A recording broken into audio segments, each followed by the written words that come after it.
হালাল স্পষ্ট, হারাম স্পষ্ট, এই দুইটার মাঝে কিছু আছে সন্দেহযুক্ত।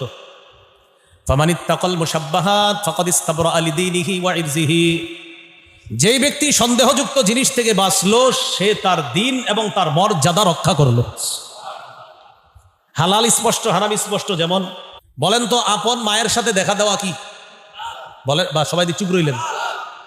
আপন চাচির সাথে দেখা দেওয়া, এটা বলেন না কেন সবাই?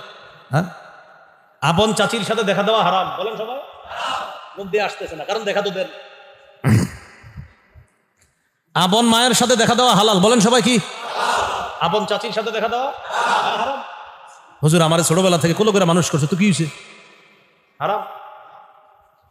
বলেন আপন খালার সাথে দেখা দেওয়া, আপন মামির সাথে দেখা দেওয়া, তাহলে আপন মা হালাল, আপন খালা হালাল। আপন চাচির সাথে দেখা দেওয়া হারাম, আপন মামির সাথে দেখা দেওয়া হারাম। এবার বলেন আপন বোনের সাথে দেখা দেওয়া, ভাবির সাথে দেখা দেওয়া, খালাতো, ফুফাতো, চাচাতো, জ্যাঠাতো, এই তো সেই তো, সিস্টার ইন ল, অমুক ইন ল, তমুক ইন ল, সব।